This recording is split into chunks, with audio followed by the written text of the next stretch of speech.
Hello दोस्तों, आज हम संसद के लोकसभा के बारे में कुछ महत्वपूर्ण क्वेश्चन की चर्चा करने जा रहे हैं। उम्मीद है ये क्वेश्चन चर्चा करने के बाद आपके सारे डाउट क्लियर हो जाएंगे लोकसभा संबंधित, और एग्ज़ाम में कोई भी क्वेश्चन आपसे बचेगा नहीं।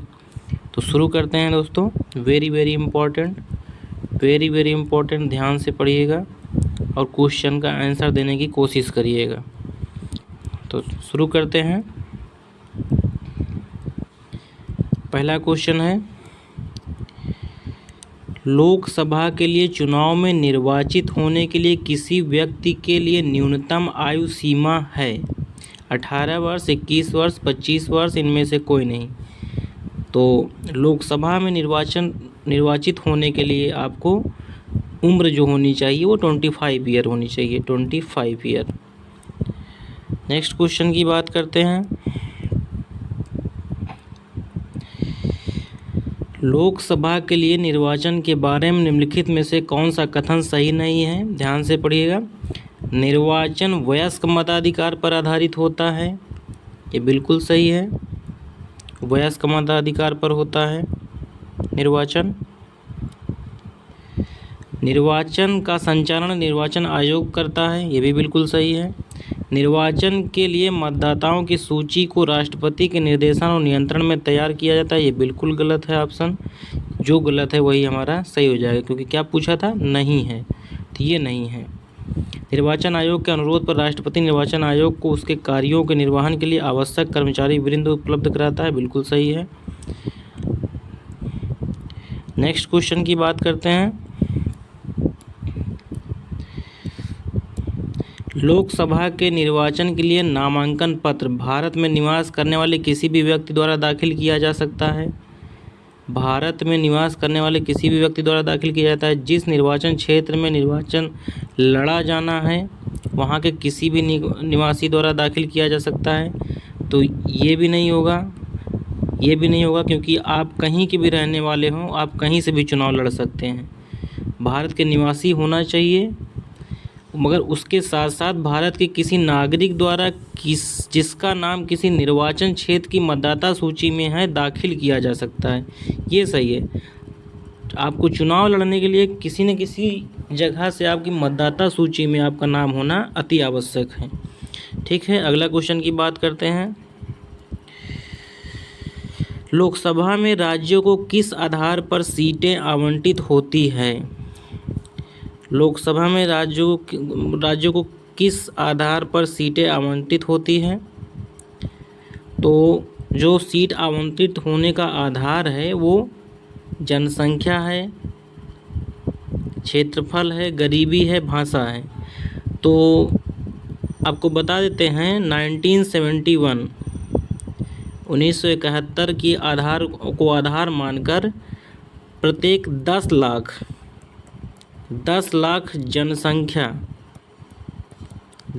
जनसंख्या पर एक लोकसभा सीट जो है आवंटित की जाती है। तो इसका आधार आंसर हमारा क्या हो जाएगा? जनसंख्या। आंसर क्या हो जाएगा? जनसंख्या। अगला क्वेश्चन की बात करते हैं।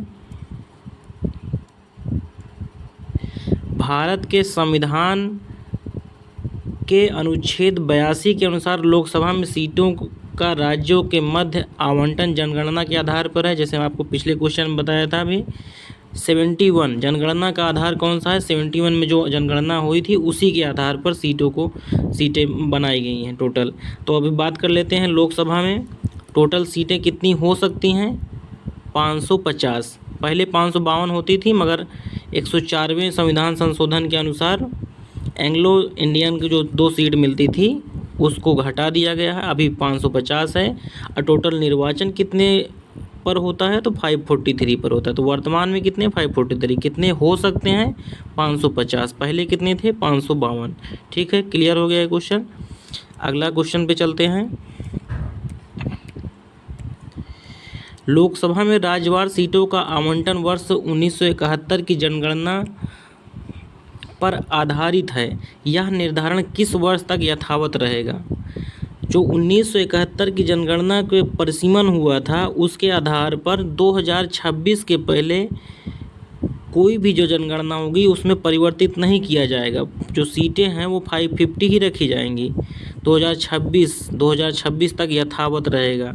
इसके बाद अगर कोई जनगणना होती है तो उसके आधार पर परिसीमन किया जाएगा, तब जाके सीटों को घटाया या बढ़ाया जा सकता है। ठीक है, अगले क्वेश्चन पर चलते हैं। भारत के संविधान में निर्धारित की गई लोकसभा में सदस्यों की अधिकतम संख्या हो सकती है। तो अभी हम जस्ट बात किए थे 552 तो हो नहीं सकता, पहले होता था, अब नहीं होगा। 547 कोई बनता ही नहीं, 545 भी नहीं होगा, इनमें से कोई नहीं इसका उत्तर हो जाएगा। आपको बताए थे अधिकतम सीटें कितनी हो सकती हैं, 550। अगला क्वेश्चन की बात करते हैं। निम्न संवैधानिक बात करते हैं। संविधान के किस संशोधन ने लोकसभा सदस्यों की संख्या 525 से 545, सही है वही है, 525 से 545 की कर दी गई थी। तो अभी जस्ट पिछला क्वेश्चन हम किए थे। हमारा जो हो जाएगा इसका आंसर 31वां, 42वां नहीं होगा, 35वां नहीं होगा, 45वां नहीं होगा, 31वां। कौन सा आंसर हो जाएगा, 31वां, 545 कर दी गई थी। ठीक है, अगला क्वेश्चन है, लोकसभा की वर्तमान सदस्य संख्या कितनी है। जस्ट वही बात कर रहे हैं, कितनी हो सकती हैं वो 550 है। वर्तमान में कितनी है वो 543, वर्तमान में कितनी है 543, बाकी इन सब से कोई मतलब नहीं। अगला क्वेश्चन की बात करते हैं। लोकसभा में केंद्र शासित क्षेत्रों का सर्वाधिक प्रतिनिधित्व कितना हो सकता है। लोकसभा में केंद्र शासित क्षेत्रों का सर्वाधिक प्रतिनिधित्व कितना हो सकता है। तो केंद्र शासित क्षेत्रों को जो है उनको लोकसभा में टोटल 550 में से 20 सीटों को जो है प्रतिनिधित्व करने का अधिकार है। अधिकतम 20 सीटें, कितना सीटें, अधिकतम 20 सीटें। अगला क्वेश्चन की बात करते हैं, क्वेश्चन नंबर 20, आखिरी क्वेश्चन होगा।